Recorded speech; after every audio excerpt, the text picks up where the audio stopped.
말씀도 제가 이제 전하게 됐습니다. 안녕하세요. 이제 파워포인트 보시면 화면에 보시면 이제 여행이라고 이제 단어를 보실 텐데 도대체 무슨 말씀을 전하길래 이렇게 여행이라는 글씨를 적어놨을까 생각하실 수도 있는데요. 혹시 질문 하나 드려보겠습니다. 준여 형제 혹시 여행을 좋아하시나요? 그래. 만약 지금 아무데나 갈 수 있다면 어디로 가고 싶으세요? 한국이요? 네. 네, 많은 분들이 한국에 가고 싶어 하실 것 같습니다. 그래서 근데 저는 한번 뭔가 스페인으로 떠나보면 좋지 않을까 그런 생각이 듭니다. 그래서 이제 사실은 바울의 전도 이제 여행을 이제 얘기를 하려고 하는데요. 바울의 전도 여행 많이 들어보셨을 걸로 믿고 있습니다. 뭐 1차 전도 여행, 2차 전도 여행, 뭐 3차 전도 여행, 그리고 로마도까지 가는 그런 모든 일정들이 이제 성경에 기록이 되어 있는데요. 이제 전도 여행에 대해서 약간 백그라운드를 설명을 할 필요가 있기 때문에 저희가 한번 바울의 입장이 되어서 한번 이 말씀을 들으셨으면 좋겠습니다. 그래서 특별히 저는 바울의 3차 전도 여행에 대해서 간단하게 설명을 드리도록 하겠습니다. 이제 사진에 보시면은 이제 파란색이 이제 수리아 안디옥 교회에서 이제 출발을 해서 1차 전도 여행을 바나바와 함께 했던 이제 선이 있습니다. 그래서 저 파란색이 1차 전도 여행이고요. 그 후에 이제 2차 전도 여행이 있는데요. 초록색으로 보시면 훨씬 더 광범위하게 전도 여행을 했던 걸로 볼 수 있습니다. 그때 좀 유명한 사건이 있었죠. 뭐 바나바랑 이제 또 다른 이제 길로 가게 된 다른 목적을 두고 이제 나눠지게 된 사건이 있었고요. 3차 전도 여행도 2차 전도 여행 못지않게 꽤 광범위하게 움직였던 것을 볼 수 있습니다. 3차 전도 여행은 대략 3년 정도의 시간을 두고 행했던 여행이라고 기록이 되어 있습니다. 한 AD 50년대경에 있었던 일이라고 나와 있지만 정확한 정보는 아쉽게도 없습니다. 성경학자마다 또 기록이 조금씩 다르고요. 그래서 이제 3차 전도 여행을 이제 집중적으로 잠깐 설명을 드리게 될 텐데요.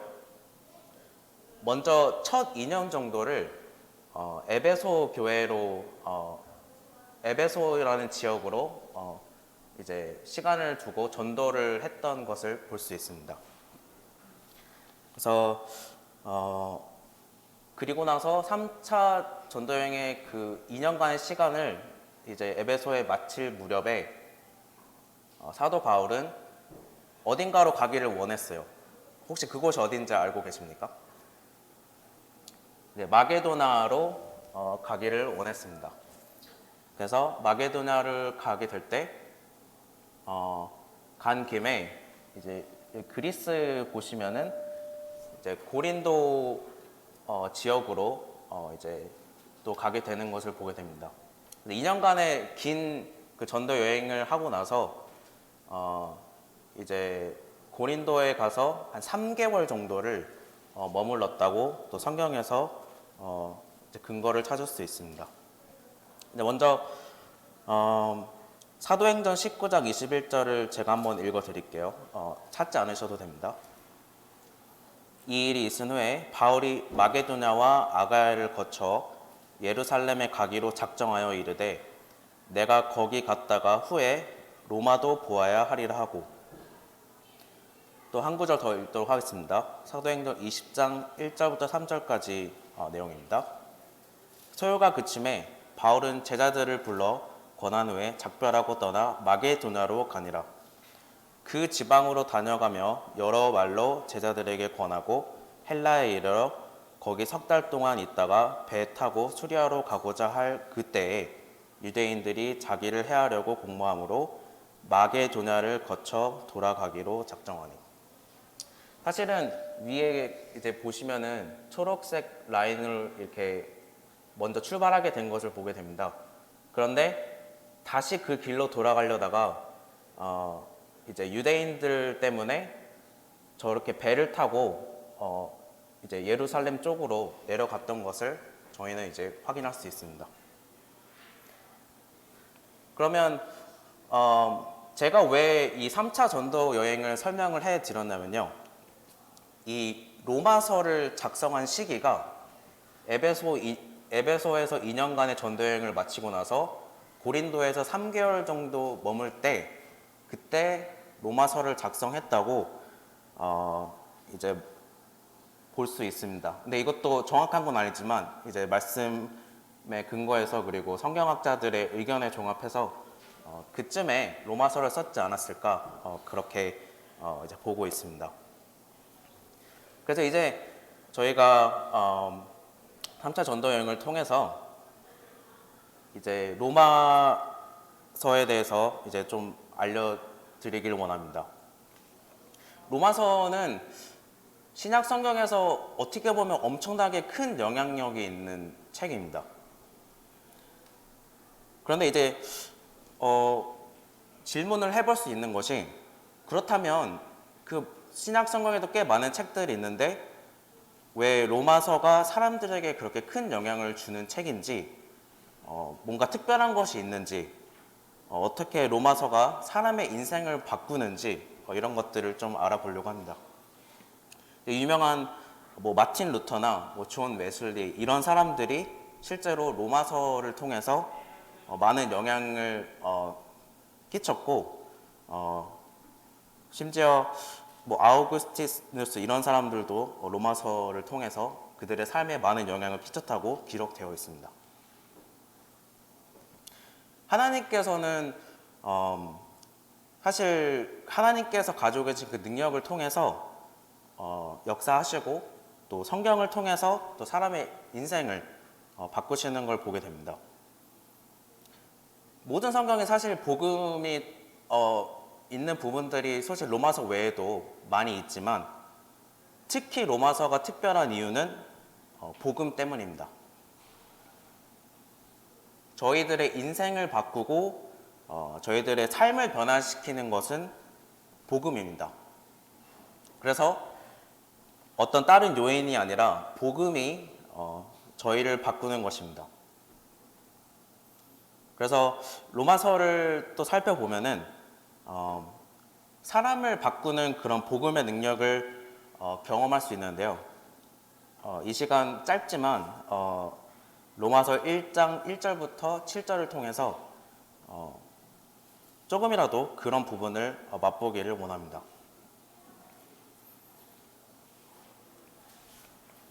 그래서 일단 로마서의 시작을 한 번 더 배경을 설명할 필요가 있는데요. 이제 왜 그러면 사도 바울이 고린도에서 3개월 동안 있을 때 로마에 있는 교회에 편지를 쓰기를 원하였을까요? 한번 혹시 생각해 보신 적 있으신가요? 사실은 로마에 가기를 원했기도 했지만 최종 목적지는 서바나라는 곳에 사도 바울은 가기를 원했습니다. 그래서 로마서 15장 보면은 이제 로마 교회에 이제 편지를 쓴 것의 어떻게 보면 마지막 부분인데 그 이유가 나오게 됩니다. 제가 읽어드리겠습니다. 로마서 15장 23절부터 24절에 이제는 이 지방에 일할 곳이 없고 또 여러 해 전부터 언제든지 서바나로 갈 때에 너희에게 가기를 바라고 있었으니 이는 지나가는 길에 너희를 보고 먼저 너희와 사귐으로 얼마간 기쁨을 가진 후에 너희가 그리로 보내주기를 바람이라. 그래서 보시면은 서바나로 갈 때라고 나오는데요. 지금의 스페인입니다. 그래서 로마 교회가 사도 바울 자신을 서바나로 보내주기를 바란다고 이 말씀 구절에 나와 있습니다.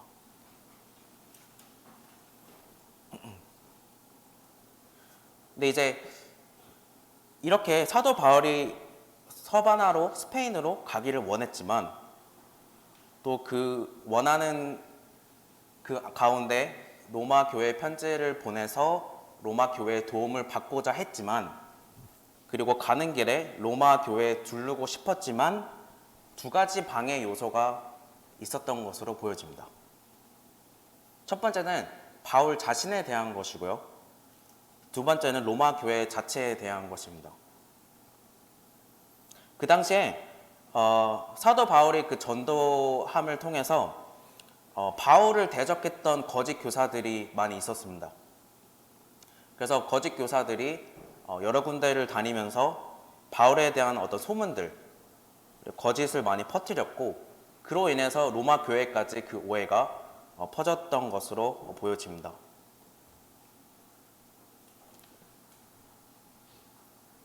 그 거짓 교사들이 하는 말이 무엇이냐면 사도로서 뭔가 자격이 없는 그런 문제에 있는 그런 잘못된 복음을 전달한다고 하는 것입니다. 예를 들자면 뭐 더 많이 죄를 지으면 더 많은 은혜를 얻을 수 있다. 이런 말들을 퍼뜨리고 있었고요. 그리고 바울이 율법을 폐하고 어떤 방종의 삶을 가르친다는 또 그런 거짓을 퍼뜨리고 있었습니다. 여기서 바울은 이렇게 대답합니다. 로마서 3장 8절에 선을 이루기 위하여 악을 행하자 하지 않겠느냐? 어떤 이들이 이렇게 비방하여 우리가 이런 말을 한다고 하니 그들은 정죄받는 것이 마땅하니라. 그래서 이러한 이유에서라도 사도 바울은 이런 오해를 없애고자 그리고 어떤 교회를 그 진리 가운데 보호하고자 자신이 전하는 복음을 정말 상세하게 체계적으로 기록합니다. 새롭게 좀 알게 된 사실은 로마 교회는 사실 사도 바울이 세운 교회가 아닙니다.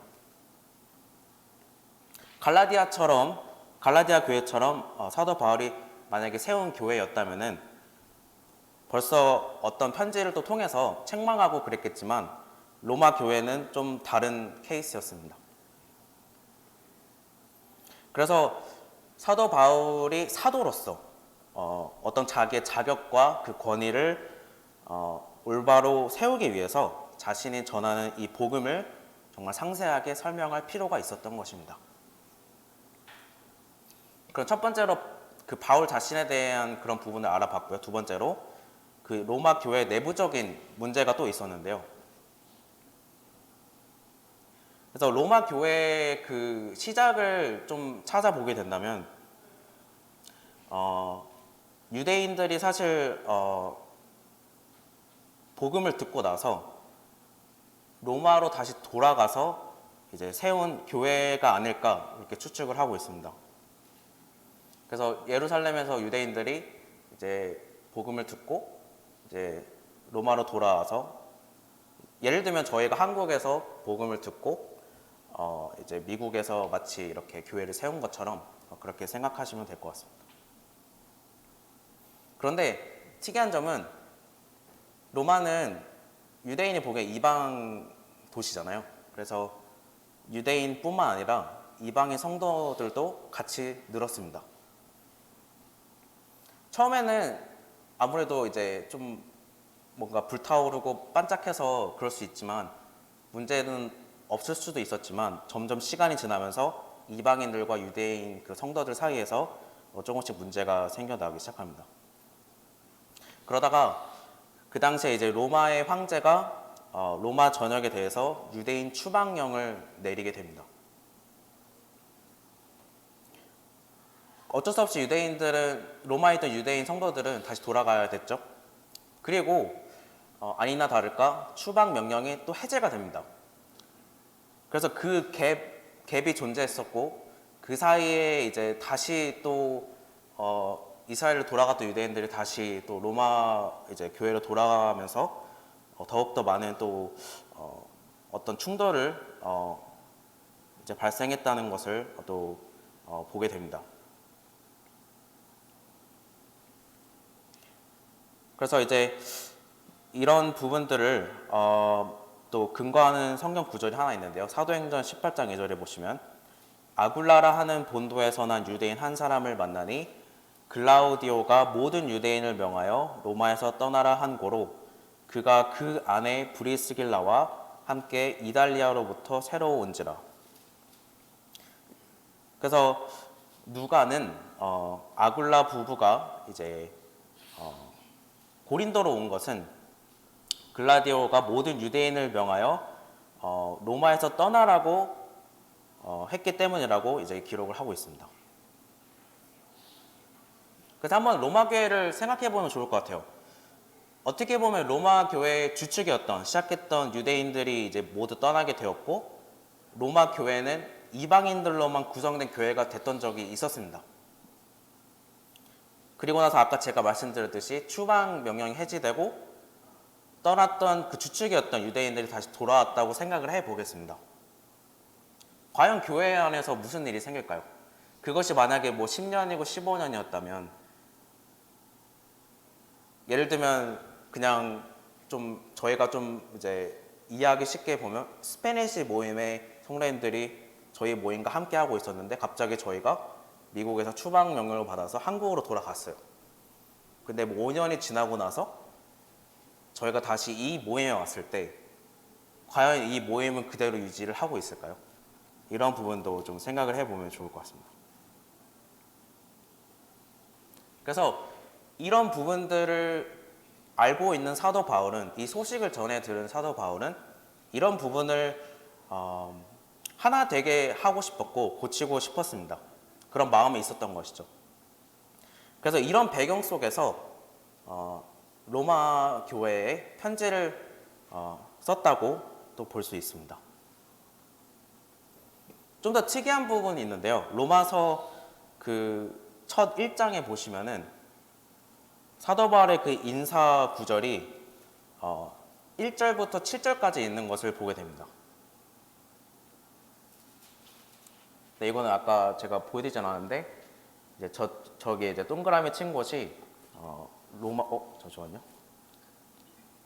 로마 이제 교회가 있는 로마 지역입니다. 그래서 이제 1장 1절부터 7절까지 보시면 사도 바울 자신을 소개하고 인사를 올리는 그런 구절입니다. 좀 특이한 것이 다른 사도 바울의 서신서와 다르게 생각보다 긴 인사문이라는 것을 볼 수 있습니다. 솔직히 로마서 1장 1절과 7절만 그 두 구절만 써도 사실 인사로서에는 전혀 문제가 없는 그런 부분이 있습니다. 그렇지만 1절부터 7절까지 이렇게 총 7구절이 있는 이유를 한번 알아보도록 하겠습니다.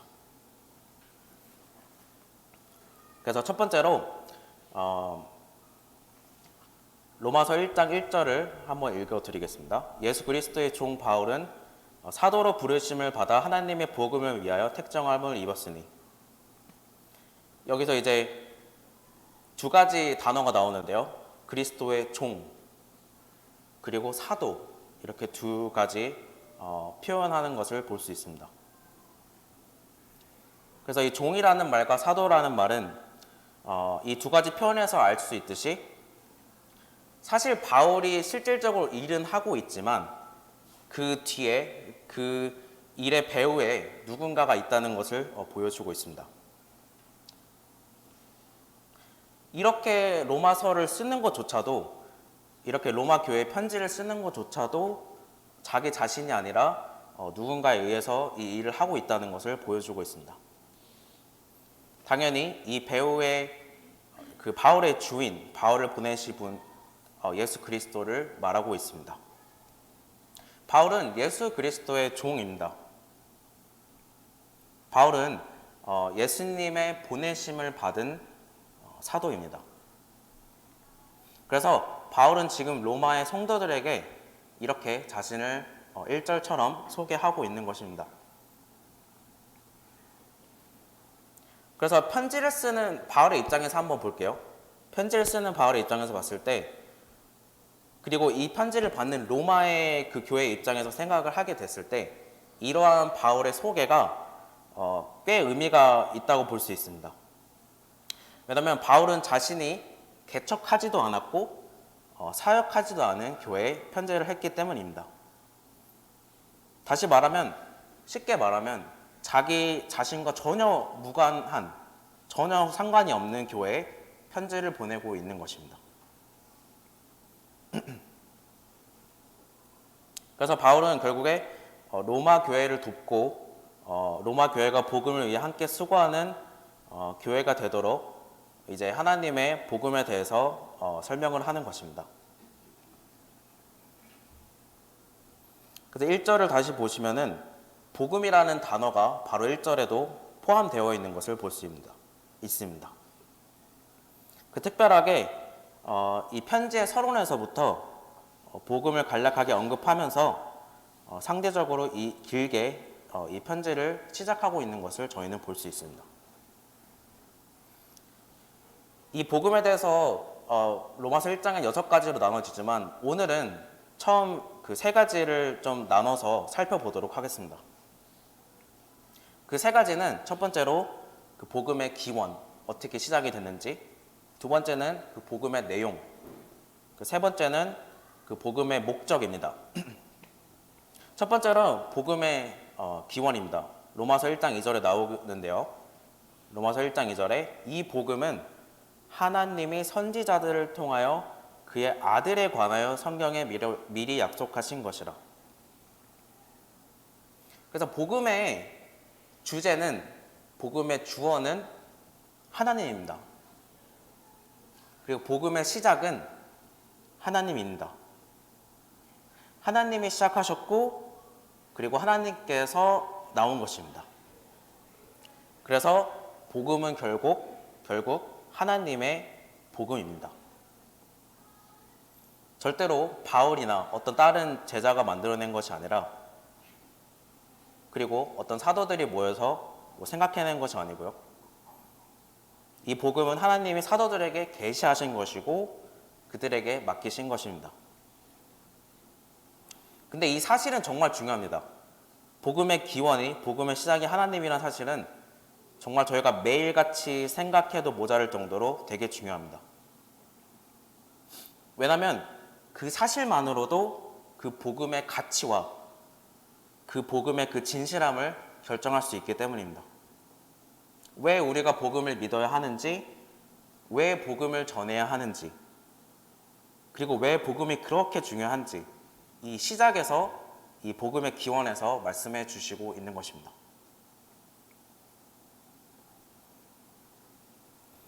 그래서 결국엔 이 복음은 하나님의 복음이라는 것을 저희는 항상 기억하고 있어야 됩니다. 그럼 이제 두 번째로 복음의 내용에 대해서 한번 알아보겠습니다. 로마서 1장 3절과 4절에 나와 있는데요. 그의 아들에 관하여 말하면 육신으로는 다윗의 혈통에서 나셨고 성결의 영으로는 죽은 자들 가운데서 부활하사 능력으로 하나님의 아들로 선포되셨으니 곧 우리 주 예수 그리스도시니라. 결국에 복음은 또 다른 말로 하면 아들에 관한 것입니다. 아들에 대해서 말하면 그분은 하늘에 계셨지만 육신으로 하나님이 약속하신 대로 다윗의 자손으로 태어나셨습니다. 3절에 나오죠. 사실은 이것은 이방인들에게보다는 이스라엘 백성들에게 입장에서 봤을 땐 그들이 오랫동안 품고 있었던, 기다리고 있었던 소망이었습니다. 그렇지만 현실은 어땠죠? 실제로는 어떤가요? 실제로 다윗의 자손은 오셨고 메시아로서 사람들의 주목을 예수 그리스도께서는 받았습니다. 그렇지만 기대했던 것과는 달리 이스라엘 백성이 보기에는 힘없이 십자가에서 어떻게 보면 비참하게 죽은 그런 인물로 봤을 수도 있겠습니다. 그래서 결국엔 이스라엘 백성들은 십자가에서 죽은 예수를 메시아로 받아들일 수 없었고, 마치 그들의 소망이 모두 헛된 것처럼 끝나는 것 같이 보였습니다. 근데 이 모든 사실들을 뒤집을 만한 한 사건이 있었는데요. 모두가 아시다시피 예수님이 죽은 후에 죽은 자들 가운데서 부활하셨다는 것입니다. 그래서 성령의 능력으로 예수님은 죽은 자 가운데 다시 살아나셨고, 그래서 부활하신 예수님은 정말 전지전능하신 하나님의 아들로 선포되셨습니다. 그렇기 때문에 저희는 이 구절에서 알 수 있는 것이 그분은 하나님이시고, 더 나아가서 저희의 주인이시고, 저의 구원자이시고, 저의 그리스도이십니다. 근데 이 복음이라는 단어를 한번 얘기를 해볼게요. 원래 이 복음이라는 이 단어 자체가 예수님이 오시기 전에는 어떤 그 황제의 탄생이나 어떤 황제가 어떤 등극을 하는 그런 선포할 때 가리키는 말이었다고 합니다. 그러나 바울은 그 복음이라는 말을 거기서 가져와서 진짜 복음을 선포하게 됩니다. 그래서 바울은 예수님이 진정한 왕이시며 진정한 주가 되심을 선포합니다.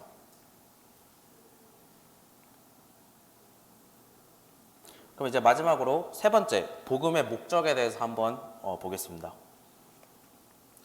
로마서 1장 5절에 보시면은 그로 말미암아 우리가 은혜와 사도의 직분을 받아 그의 이름을 위하여 모든 이방인 중에서 믿어 순종하게 하나니. 그래서 이 복음을 통해서 사도 바울이 이루고자 하는 것은 이 복음을 통해서 많은 사람들이 그것을 믿고 순종하게 한다고 말씀하고 계십니다. 이 복음은 결국에 사람들이 그것을 믿고 결국에 인도해서 그 믿음이 이제 순종으로 나타나게 됩니다. 결국에 저희의 삶을 되돌아봐도 알듯이 또 많은 과거 성도들을 통해서도 저희가 알듯이 믿음은 믿는 사람의 계속적인 어떤 순종을 통해서 드러나게 됩니다. 그리고 그것이 결국에 순종은 그 믿음의 뿌리를 내리고 또 믿음의 열매로서 드러나는 것입니다. 믿음과 순종은 둘이 같은 의미로 사용되어서는 안 되겠지만 또한 별개의 것이 또 되어서는 안 됩니다. 저희가 이제 믿는 그 구원자 예수님은 우리의 주님이 되시기 때문에 또 저희가 그분을 향한 믿음과 그분이 원하시는 순종은 절대로 나누어질 수 없습니다. 왜냐하면 우리가 그분을 향한 믿음으로 그분을 따르는 것이 곧 순종이기 때문입니다.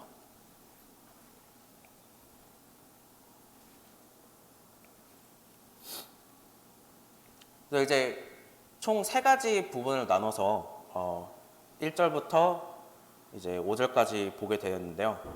사실 이 내용이 너무 깊고 광범위하기 때문에 많은 시간을 소요할 수 있는 구절들이지만 이제 이 세 가지 이제 나눈 부분을 통해서 또 복음이 어떻게 시작이 됐는지, 또 복음이 또 어떤 내용이 포함되어 있는지, 또 복음이 어떤 목적으로 존재하는지 이제 알아보게 됐습니다. 이제 마지막 6절, 7절을 또 보도록 하겠습니다. 너희도 그들 중에서 예수 그리스도의 것으로 부르심을 받은 자니라. 어떻게 보면은 로마 교회에, 아니 더 나아가서 로마에 있는 성도들에게 말씀하는 걸 수도 있겠지만, 너희도라는 말에서 저희에게도 똑같이 적용되는 것을 볼 수 있습니다. 이 로마서가 꼭 로마 교회 또 로마에 있는 성도들에게 쓰여진 것이 아니라 모든 성도들에게 쓰여졌다고 볼 수 있습니다. 그래서 6절에서 중요한 이제 부분은 예수 그리스도의 것으로 부르심을 받은 자니라라는 것이 포인트입니다. 저희는 일상생활을 살면서 얼마나 많이 복음을 생각을 하고 있습니까? 그냥 사실 많은 성경에 그런 66권의 책이 있지만 또 저희가 그런 66권의 책을 다 여러 부분을 연구하고 있지만 저희는 얼마나 자주 이 복음에 대해서 복음으로 돌아가고 있습니까? 물어보고 싶습니다. 저희가 이렇게 교회에 오는 것도 하나님을 섬기는 것도 예배하는 것도 살면서 어떤 어려움이 있을 때 의지하는 예수님이 있는 것도 다 이 복음에서 시작되었기 때문에 그런 거 아닐까요? 마지막으로 7절을 보도록 하겠습니다. 로마에서 하나님의 사랑하심을 받고 성도로 부르심을 받은 모든 자에게 하나님 우리 아버지와 주 예수 그리스도로부터 은혜와 평강이 있기를 원하노라. 이 한 구절에 정말 많은 의미가 담겨 있는데요. 아까도 제가 말했듯이 로마 교회뿐만 아니라 로마에 있는 모든 성도에게 이제 말씀하시는 걸 볼 수 있고요. 그래서 중간에 보시면 성도로 부르심을 받은 모든 자에게라고 나와 있습니다. 여기서 더 추측해 볼 수 있는 것은 그 성도로 부르심을 받은 모든 자에게니까 로마 교회뿐만 아니라 그 주변에 있는 혹시 교회가 있다면 또 많은 그 모임에게도 말했을 것으로 추측을 하고 있습니다. 여기서 또 놀라운 사실은 사랑하심을 받고 라는 부분입니다. 그러니까 저희들은 이 특별한 면에서 하나님의 사랑의 대상자들이라고 말씀해 주고 있는 것입니다. 그리고 성도라는 단어를 사용하고 있는 거 볼 수 있습니다. 성도 또한 사랑하심을 받고와 같이 이제 따로 구별된 그런 칭호로 불리우는 걸 볼 수 있습니다. 여기서 가장 중요한 것이 나오는데요. 은혜와 평강이라는 단어입니다. 은혜는 헬라어, 당시에 이제 그리스어죠. 헬라어의 어떤 강조라고 볼 수 있고요.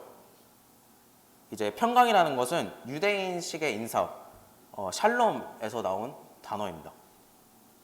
그래서 특별한 것이 이방인이 쓰이는 그 헬라어의 은혜와 이제 유대인이 쓰고 있는 그 평강이라는 그 뜻이 합쳐져 가지고 결국에는 유대인뿐만 아니라 이방인들의 그 모든 성도들에게 전하는 의미가 있다는 것을 부여하고 있습니다. 그래서 더 나아가서 로마에 있는 성도들뿐만 아니라 이 말씀을 지금 보고 있는 저희들 포함해서 모든 성도들에게 쓰여진 책이라고도 볼 수 있습니다. 그래서 마무리를 하도록 하겠습니다. 3차 전도 여행을 통해서 저희가 사도 바울의 입장이 돼서 왜 로마서를 썼는지를 한번 알아봤고요. 그래서 그 배경을 통해서 로마서 1장 1절부터 7절까지 저희가 또 읽어보면서 살펴봤습니다.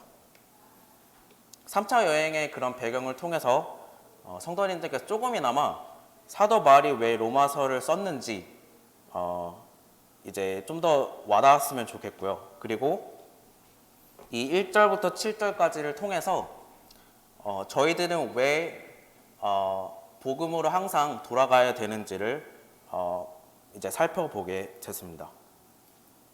항상 알고 있다고 생각하는 어쩌면 너무나 당연해서 다시 돌아가기 힘들었던 이 복음의 본질을 이 시간 통해서 다시 한번 생각하는 계기가 됐으면 좋겠습니다. 이상입니다. 기도하고 마치겠습니다. 하나님 아버지, 참 로마서 1장 1절과 7절을 통해서 또 사도 바울이 어떠한 마음으로